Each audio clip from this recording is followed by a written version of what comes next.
Hi guys, तो आप लोगों ने इतना इतना इतना इतना ज़्यादा मेरा अपमान किया, मुझे गालियाँ दी, मुझे कोसा कि मैं लेस की दीवानी हूँ, मुझे दिखते ही नहीं ऐसे सारे कमेंट्स।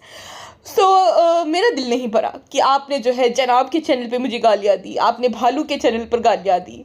मैं चाहती हूँ कि आप मेरे चैनल पे एक्सक्लूसिवली मुझे गालियाँ दें। हे माय बेबी बॉय, सबको बल्ले बल्ले करके दिखाओ, सबको बल्ले बल्ले करके दिखाओ। क्या कर रहे हो? हाँ हाँ, मम्मी हंस देगी अभी अगर रिएक्ट नहीं किया तो, बल्ले बल्ले नहीं किया तो। Hey my baby boy, hey. So yes guys, yes yes yes, आप लोगों ने बहुत ज़्यादा बहुत अच्छा रिस्पांस दिया। मुझे वो नहीं दिखता, वो कमेंट्स मुझे दिखते ही नहीं। अगर ज़्यादा बात करोगे तो मैं जो हूँ अपने इंस्टाग्राम पे कमेंट्स लिमिटेड कर दूंगी। अब जनाब ने ऑलरेडी कर दिए हैं। मेरे जनाब, मेरे बेबी बॉय, मेरे big baby boy, I miss my जनाब शोएब, मैं आपको बहुत मिस कर रही हूँ। वो बाद में बोल दूंगी, अभी मुझे फेक एक्साइटमेंट दिखानी है। अंदर से तो मुझे पता है मेरे दिल का क्या हाल है, बाहर से लेकिन कूदना पड़ता है ना, फेक एक्साइटमेंट दिखानी पड़ती है, तभी तो ऑडियंस अट्रैक्ट होती है। अब तो ढंग से हंसी भी नहीं आ पा रही है, क्या करूँ गाइस। दरअसल मेरी गलती नहीं है, मुझे ना लेस देखकर ही कुछ होने लगता है, कुछ कुछ होता है, आप लोग नहीं समझोगे। लेस करने का मन होता है, जैसे ही मैं लेस को देखती हूँ ऐसा लगता है मैं लेस सारे खरीद लूँ, दुनिया के जितने भी लेस है वो खरीद लो, अपने 5 BHK में सारे के सारे लेस ले आऊँ, मुझे ऐसा अंदर से होता है। तो मैंने सारे लेस खरीद लिए और अपना पर्सनल टच दिया है, ऐसा बोलकर मैंने सारे लेस लगा दिया। यही तो है मैडम का, यही तो पर्सनल टच है, और क्या होगा। हीरे मोती छोड़ी जोड़ूंगी, इतने महंगे महंगे आते हैं। अच्छा, मज़ेदार से एक कमेंट है, टॉप कमेंट है, जहाँ पे हीना आघा लिखती है, I am from Pakistan, I don't know, शायद इंडिया में लोग ऐसे कपड़े पसंद करते हो, but the fact is Pakistan में ऐसे कपड़े जो है उसे बहुत ही चीप समझे जाते हैं। हर किसी कपड़े में लेस लगा दिए है, आपने पेंट में लेस लगा दिए है, स्टिचिंग भी बहुत ही बेकार है। एटलीस्ट आप पाकिस्तान के मशहूर ब्रांड्स को देखकर कुछ ढंग का डिज़ाइन करें। इतने ज़्यादा एक्सपेंसिव है कि कोई अगर ख़रीदना भी चाहेगा तो भी नहीं खरीदेगा। मैं आपको डिस्करेज नहीं करना चाहती हूँ, लेकिन सीरियसली ऐसे कपड़े कोई कैसे भी लेगा, और ऐसे कपड़े मैं भी क्यों पहनूँ। Deepika, designing is not your cup of T. So basically madam को जिससे आस थी कि शायद से पाकिस्तानी ऑडियंस, मैंने पहले ही बोला था कि उनकी ये क्लोथिंग के मामले में उनकी चॉइस बढ़िया रहती है, तो मुझे तो पता ही था ये होगा। प्लस एक दूसरा है रीज़न, दूसरा है, वो रीज़न मैं आपको बताती हूँ। देखिए यहाँ पे थोड़ी देर के लिए, इंडियन करेंसी वैल्यू, यानी कि हमारी जो करेंसी है इंडियन रुपीज़, उनकी वैल्यू पाकिस्तानी रुपीज़ से ज़्यादा है।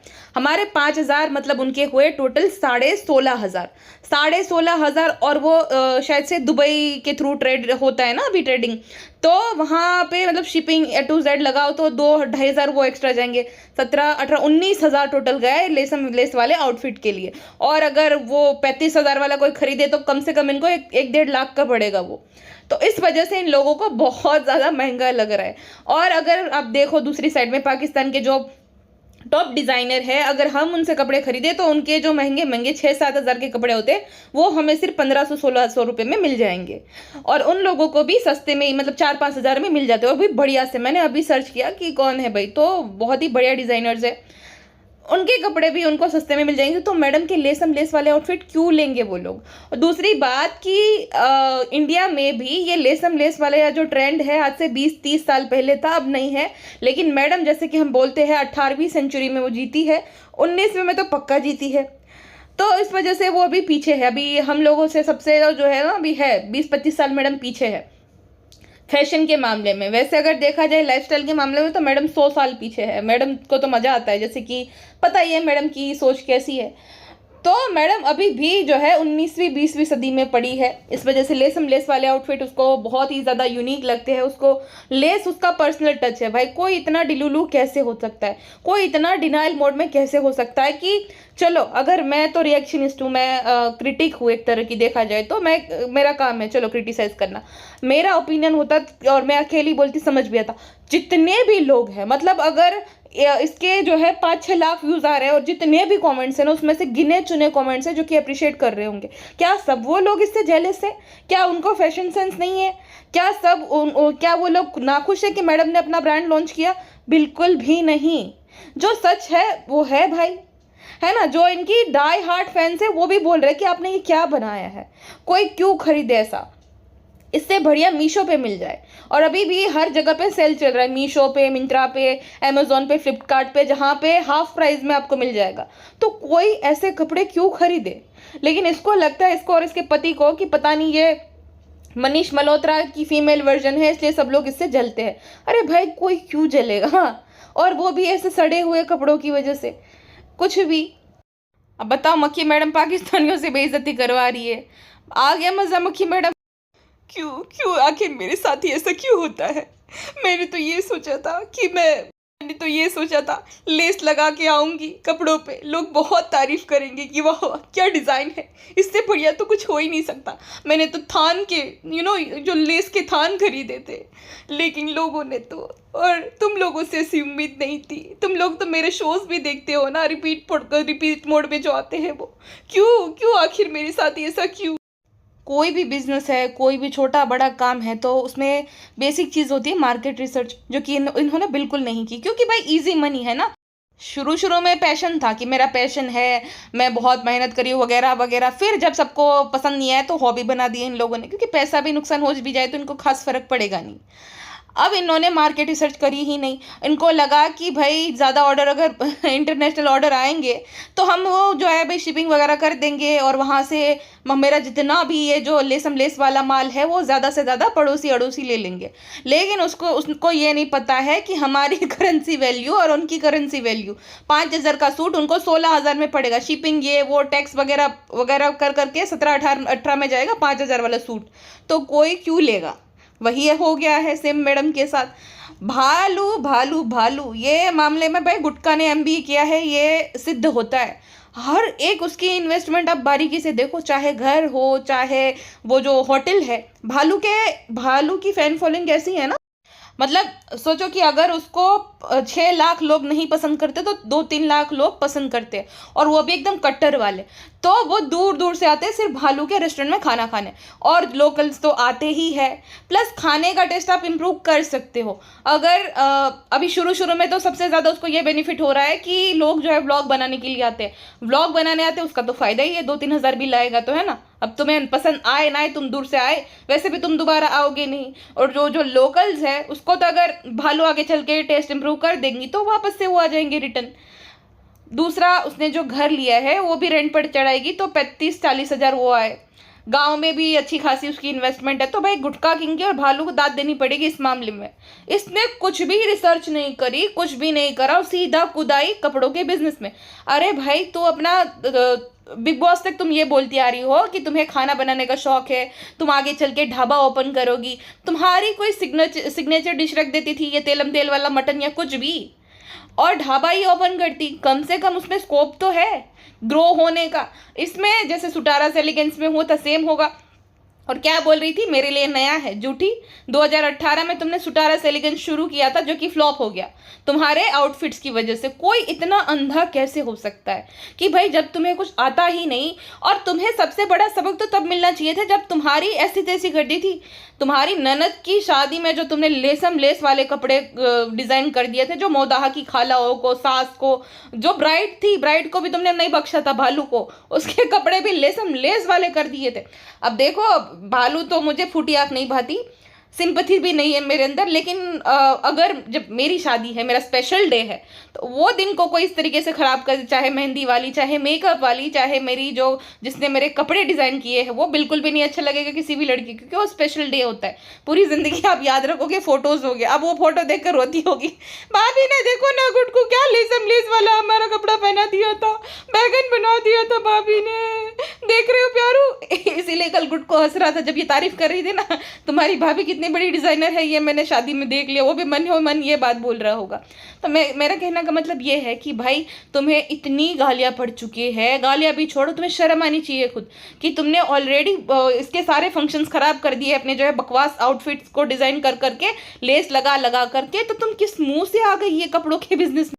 और चलो आ भी गई, चलो तुम्हारे पैसे तुम्हारी मर्जी, तुम आ भी गई तो कुछ अच्छे ढंग की आउटफिट डिज़ाइन करो, डिज़ाइनर को हायर कर लो। या तो वो होता है ना कि भाई खाली लेबल लगा दो तुम, उनको अच्छा पे करो और लेबल लगाओ, बढ़िया से महंगे कपड़े खरीदो, फिर तुम 400-500 अगर मार्जिन जो कमा भी रही हो तो कोई इशू नहीं है। बट ये तो भाई सरासर नाइंसाफ है।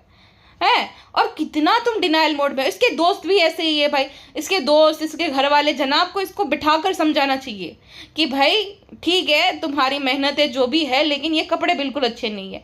जनाब खुद अपने दिल पर हाथ रख के बोलो कि क्या ये कपड़े अच्छे हैं। आप चाहे अपनी पत्नी को जितना भी सपोर्ट करो, लेकिन एक होता है ना कि भाई पानी में तुम तीर चलाओगे कोई फायदा नहीं, तुम अंधेरे में चाहे जितने भी तीर चलाओ निशाने पे थोड़ी लगेगा। तो वही सीन है पूरा। और वो काजोल भी तारीफ कर रही थी, काजोल तो कमेंट सेक्शन में सबसे लड़ाई कर रही थी कि तुम जेलस हो वगैरह वगैरह। अरे भाई तुम्हारी दोस्त है। हाँ, मेरी दोस्त अगर अभी नवरात्रि थी तो मुझे, हम आपस में एक दूसरे का फोटो भेजते हैं, तो मेरी दोस्त अगर अच्छी नहीं लगती तो मैं उसको मुंह पे बोल रही हूँ कि बहुत बकवास लग रही है, और सेम मुझे भी बोल देती है। तो यही तो रहता है ना कि आप अपने दोस्तों को सही सलाह देते हो कि नहीं अच्छे लग रहा है। भाई फजेती होगी सबके सामने, ठीक है मैंने तेरी बेइज्जती कर दी, लेकिन दुनिया के सामने तेरी बेइज्जती ना हो। हाँ, तो दोस्त तो आपको गाइड कर देते हैं अच्छे से। ये तो भाई उल्टा पाना चढ़ा रहे कि बहुत बढ़िया है, बहुत ही ये है, आउटफिट है, वो है, वो नहीं है। अरे भाई क्रिटिसाइज मत करो, दूसरे तरीके से बोल दो। लेकिन ये क्या है, ये बर्बादी के राह पे जा रही है। इसको सिर्फ एक ही इंसान ठीक कर सकता है, अश्नीर ग्रोवर मैडम को ना अपना बिजनेस आइडिया लेकर शार्क टैंक में जाना चाहिए, जहाँ पे अश्नीर ग्रोवर होना चाहिए जज। और वो उसको जो भाई साहब जो मिरर दिखाएगा, बर्बाद हो जाएगी तो बर्बाद। ये क्या है भाई, ये क्या है, ये लेस वाला दोगलापन मत कर बहन, बर्बाद हो जाएगी। इसमें मैं अपनी फूटी कौड़ी भी ना लगाऊं, और ये जो तुमने मेरा टाइम वेस्ट किया है अपने ये जो चमकीले ढमकीले कपड़े दिखाकर, मुझे इसका पेमेंट चाहिए। तो अश्नीर ग्रोवर ही एकमात्र इंसान है जो इसको आईना दिखा सकता है। मैं उनसे क्यों फंडिंग लेने जाऊंगी, मेरे पास तो जो है मेरी ननद है, वो करेगी फंडिंग, है ना प्यारू, है ना, है ना। भाभी आप हमें खीर खिलाओ, चाहे आप हमें जो भी खिलाओ, बिल्कुल भी नहीं करेंगे फंडिंग। देखिए ना भाभी, हमारे पास तो पैसे ही नहीं है। अब इतना सारा हमारी जमा पूंजी जो है रेस्टोरेंट में चली गई। जानबूझ के गुड्डू ने ऐसा बोला ताकि कहीं हमें फंडिंग करने को ना बोल दे कि तुम भी इन्वेस्ट करो हमारे वेंचर में। भाभी देखो पैसे ही नहीं है, हम एक लौते कमाने वाले हैं। भाभी आपके कपड़े तो बहुत अच्छे हैं, हम 2-3 सूट और ऑर्डर कर देंगे भाभी, लेकिन हमें ऐसे घबराहट मत दो। हम तो प्रेग्नेंट टू है, हमें डॉक्टर ने बिल्कुल भी स्ट्रेस लेने से मना किया। ओके भाभी, टाटू टाटू, दरवाजा बंद कर देते फटाक से। क्या हुआ चालू, अम्मी भाभी आई है, भाभी बोलना मत कुछ। अरे अरे लेकिन मैं ना नए नए डिज़ाइंस लॉन्च करने वाली हूँ, और बहुत बढ़िया से, और हम ना आगे चल के मैंने बहुत कुछ सोचा है। लेकिन भाभी पैसा ही नहीं है तो भाभी कैसे इन्वेस्ट करूँ, समझिए ना, आगे बहुत जिम्मेदारी आएगी भाभी। आप और भाई तो देखिए सेलिब्रिटी है, हम तो है नहीं, हम तो चुन्नू मुन्नू से है, हमें गुड्डू के परिवार को सबको संभालना पड़ते, तो समझा करो भाभी। ओके भाभी टाटू, हमें क्राविंग हो रही है, अब हम मम्मी को कुछ ऑर्डर देंगे तो हमें बना के देंगी। अरे अरे अरे लेकिन टाटू टाटू, हाश गई। अम्मी देखो ना, हमारे सर पे सारी मुसीबत थोपने आई थी कि इन्वेस्ट कर दो, इन्वेस्ट कर दो, इन्वेस्ट नहीं वेस्ट कर दो हमारा पैसा। इतना थोड़ी हमारे पास पैसा है अम्मी। बात तो सही है बेटा, महसूट आया कि नहीं? अरे कहाँ आया अम्मी, 10,000 पानी में हमने तो डाल दिए, आपके लिए भी जो डाल दिए है आ जाएगा, हमारे तो 50,000 का नुकसान हो गया अम्मी। देखो बेटा हमें भी अच्छा लगने लग रहा है, तुम्हारा अनारकली भी हमें बिल्कुल अच्छा नहीं लगा, क्या करें अभी दिल रखना पड़ता है, भाई नाराज हो जाएगा वरना। अब देखो हमने तो हमें सूट नहीं दिया, हम भी खीर क्यों बनाए, हम मिठाई नहीं बनाए कुछ, हम पता है उसको बुरा लगा इसलिए खुद नहीं बना दी, और बोल रही थी कि नहीं नहीं वैसे ही मन कर रहा था, हमें सब पता है वैसा मन नहीं कर रहा था। जब नया नया कुछ खोला जाता है तो मीठा बनाया जाता है, इसलिए मीठा बनाया था हमने। तुम्हारे टाइम पर तो मीठा बना दिया था, उसके टाइम पर मीठा नहीं बनाया। हमें सूट नहीं दोगी तो हम क्यों बनाए, हमारी बेटी तो हमें खाना खिलाती। बात तो सही है अम्मी, भाभी को आपको फ्री में सूट देना चाहिए था, वो तो जब हम देंगे तब देने लगेगी। देखा अम्मी कितनी बड़ी बिजनेस वुमेन बन गई है, हमने तो सबको फ्री में खाना खिलाया था अम्मी। वही तो बात है, तो हम क्यों खीर बनाए? बिल्कुल नहीं अम्मी, आप खाली हमारी अम्मी हो, आप हमें अच्छा अच्छा बना के खिलाओ अम्मी। चलो इसी बात पे हमें क्राविंग हो रही है, कुछ चटपटा सा खिलाओ अम्मी। अब बेटा पता नहीं अब कैसे जेनेटिक्स है तुम्हारे पति के, तुम हमारे इतना भूखड़ बच्चा है, अभी से इतना भूख लगने लगा। अम्मी ऐसी क्या बात कर रही हो? हाँ ऐसी कुछ भी बात नहीं, हमें भूख लगती है, हमें क्राविंग्स होती है, हमें तो पहले से ही भूख लगती है, लेकिन कंट्रोल करते हैं अम्मी। जाओ अभी जाओ, बहस नहीं ज़्यादा, जाओ जाओ जाओ प्यारो अम्मी। ठीक है बेटा, जीना आराम कर रखा है तुमने, आपने भी बहुत किया था हमारा, अब हमारी बारी है, जाओ प्यारो अम्मी, टाटू। अच्छा, अब तक ना मैं जब रिकॉर्डिंग कर रही हूँ जनाब का ब्लॉग आ भी गया है कि सब कुछ ठीक है माशाल्लाह। लव यू दीप्ति ऐसे करके, मतलब कुछ तो ऐसा हुआ होगा कि मैडम थोड़ी उदास होगी। यही भाई, सब कुछ ठीक नहीं है, ये यही तो मैं बोल रही लूलू लोग है एकदम, कि कोई अगर कुछ गलत कर रहा है तो सीधी राह पे उसको जो है राह दिखाने के बजाय उसको वो करते रहते कि नहीं तुम जो कर रही हो ठीक कर रही हो, वही चलो वही चलो, तो फिर भुगतो फिर। और हिम्मत की दाद देनी पड़ेगी भाई। एक तो सबसे पहले वेंचर ओपन करने के लिए जब इतनी गालियां पड़ी, जब तुम्हें कुछ आता नहीं तो भी डिजाइनर बन गई, डिजाइन कर दिए। दूसरा कि इतनी ज्यादा गालियां पड़ रही हर जगह, चाहे इंस्टाग्राम हो, चाहे यूट्यूब हो, चाहे इन दोनों भाई बहन के ब्लॉग्स हो, तो भी जो ऐसे बिहेव करना जैसे कुछ हुआ ही नहीं है, जैसे लोग जो है बहुत ज्यादा खुश है, लोग मरे जा रहे हैं इसके आउटफिट खरीदने के लिए। भाई मानना पड़ेगा, इतना डीठ बनना है मुझे जिंदगी में, इतना ज्यादा डीठ बनना है कि कुछ फर्क ही ना पड़े। वैसे देखो ये एक बहुत अच्छी स्किल है अगर देखा जाए तो, लेकिन अगर कोई सही मार्गदर्शन आपको दे रहा है, सही रास्ते पे चलने के लिए गाइड कर रहा है, तो ये इग्नोरिंग स्किल को जो है आपको नज़रअंदाज करना पड़ेगा, इग्नोरिंग स्किल को आपको इग्नोर करना पड़ेगा। वरना अगर इन जनरल देखा जाए तो बहुत बढ़िया है भाई कि आपको कोई कुछ भी बोले आपका दिल दुखाने के लिए या तो परेशान करने के लिए, अगर आपको फ़र्क नहीं पड़ रहा तो एक बहुत अच्छी बात है। बट यहाँ पे अगर जब आप बिजनेस कर रहे हो और आपको फीडबैक के तौर पे बताया जा रहा है और आप उसको इग्नोर कर रहे हो, तो आपसे बड़ा बेवकूफ़ कोई हो नहीं सकता। शोएब, क्या मैंने इतने बुरे कपड़े डिज़ाइन किए हैं? हे दीपी, हम एक बार जीते हैं। वो नहीं, वो एहसान के वाला डायलॉग नहीं, मैं ये बोल रही हूँ क्या मैंने इतने बुरे कपड़े डिज़ाइन किए हैं? लेस ही तो लगाए हैं, मतलब मैं सूरत से लेस ले आई और मुझे फैब्रिक दिख गया, लगा दिया। क्या गलत किया मैंने उसमें? आपको तो पता है लेस लेस देख के मैं पागल हो जाती हूँ शोएब। नहीं दीप्ति, बिल्कुल भी तुमने गलत नहीं किया, बिल्कुल सही किया। और तुम्हें तो पता है मेरी वोकैब जो है वो चीज़ों से आगे बढ़ नहीं पाता। चीज़ें हो गई, चीज़ें कर ली, चीज़ें हो जाएगी, सब चीज़ें हो जाएगी। आप जा रहे हो, शिमला जा रहे हो? हाँ बिल्कुल जा रहा हूँ दीप्ति। वहाँ पे अगर यूनिक जो है डिज़ाइन किए लेस मिले तो ज़रूर ले आना। दिप्पी दिप्पी, तुम चीज़ें कब समझोगी दिप्पी? ये चीज़ें जो हो रही है मैं लेस लाऊंगा और चीज़ें हो जाएगी। और नहीं, आप लेके आना प्लीज़ प्लीज़, मुझे लेस का नशा चढ़ा है, मुझे लेस का नशा करने की आदत हो गई है जनाब, प्लीज़ लेस लेते आना। ठीक है, तुम्हारे खातिर ले आऊँगा, तुम्हारे बहुत मेरे पे एहसान है दिप्पी, इसीलिए तो। अच्छा, ये कहती है कि मैंने हमेशा आपके साथ सब कुछ शेयर किया है, चाहे भगवान कलेक्शन के आउटफिट हो, चाहे जमील भाई के डिज़ाइन हो। भाई वो जो आउटफिट्स होते थे उसको तो भी तुम कबाड़ा कर देती थी अपना पर्सनल टच देकर, पर्सनल टच के नाम पे तुम वो जो तमिल भाई से जो है लेस लगवा देती थी बड़े बड़े, वो भी हाँ, वो बढ़िया आउटफिट अगर होंगे भी तो भी तुम उसमें अपना पर्सनल टच मार मार के खराब कर देती थी, वो रेड हो गया या कुछ भी। और इसकी जो जो भी आउटफिट की आप तारीफ करते थे ना, वो पीआर में मिलते थे इसको। या तो जब वो शो करती थी ना तब वो प्रोडक्शन के कपड़े होते थे, प्रोडक्शन में डिज़ाइनर डिज़ाइन करता है, वो रेंटेड आउटफिट्स रहते हैं, फिर डिज़ाइनर को वापस देने पड़ते हैं। तो वो भाई डिज़ाइनर अगर डिज़ाइन करेगा तो कपड़े अच्छे ही होंगे ना, वही उनका काम है, वही उनका प्रोफेशन है। कहावत है ना, जिसका काम उसी का साजे, बाकी करे तो ठेंगा बाजे। तो मैडम के उसमें ये परफेक्ट कहावत लागू पड़ती है, इसी वजह से वो कपड़े अच्छे होते थे।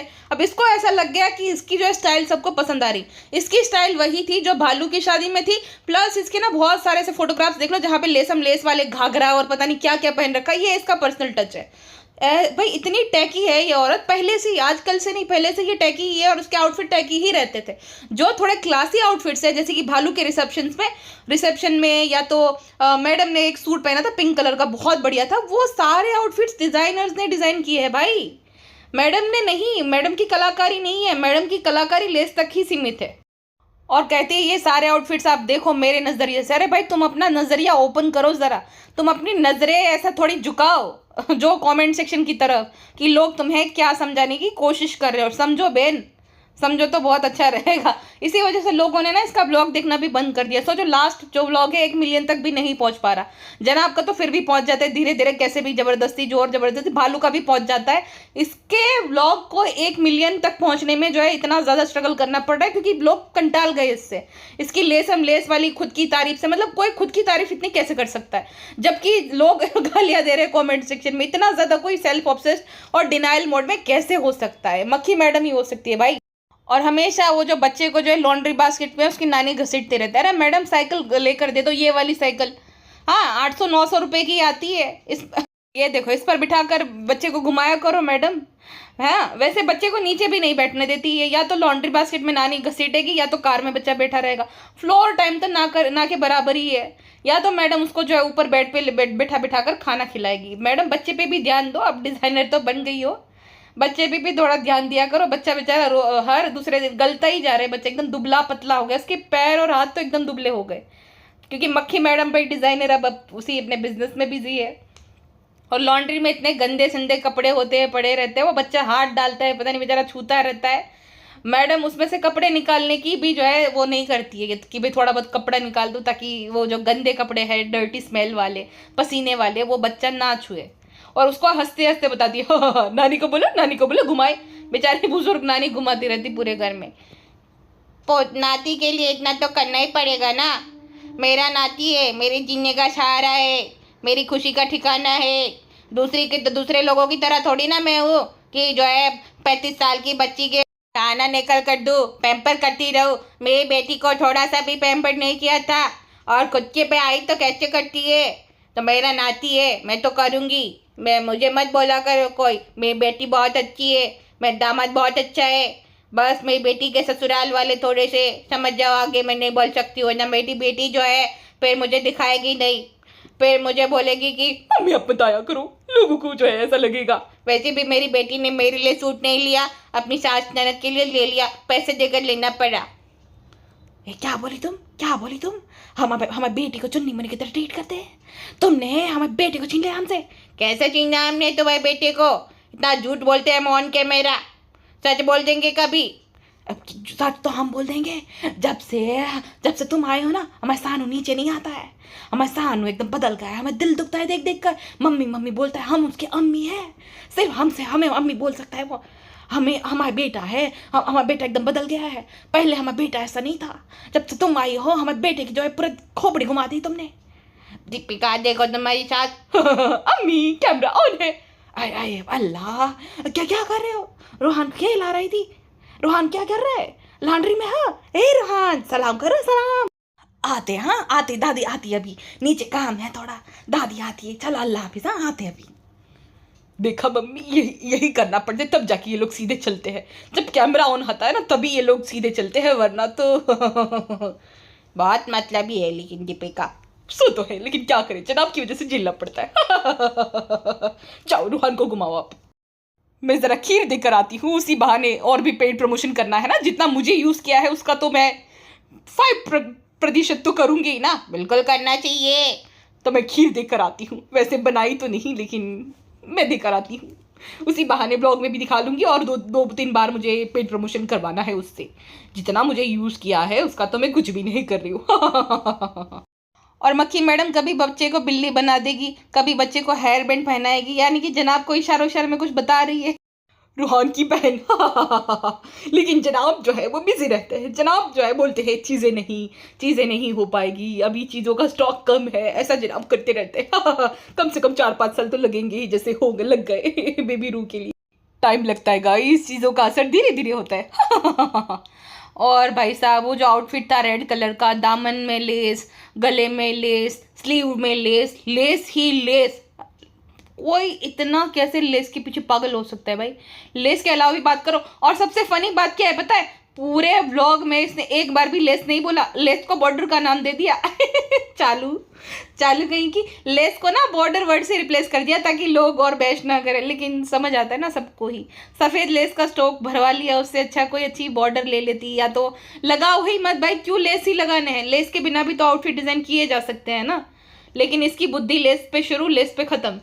और चलो तुमने वहाँ लगा दी कुर्ते में, ये ना पजामे भी जो रहता है ना नीचे, पजामा की क्या बोलते, चूड़ीदार जो भी होता है उस पर भी ये लगा देती है लेस बड़े बड़े से। और वो एक जो पिंक वाला है ना, कलर तो बहुत बढ़िया लग रहा था, कलर अच्छा है पिंक देखो, बट उसको भी बिगाड़ दिया इसने बड़े बड़े से लेस लगा कर। और उसके पजामे में भी जो है वो समोसा लेस लगा दिया। बताओ, अब तुमने जो कॉम्बिनेशन किया है पिंक एंड वाइट का, अब उसमें गोल्डन का क्या काम? ये कौन सा कॉम्बिनेशन बैठा, गोल्डन समोसे लेस वाला?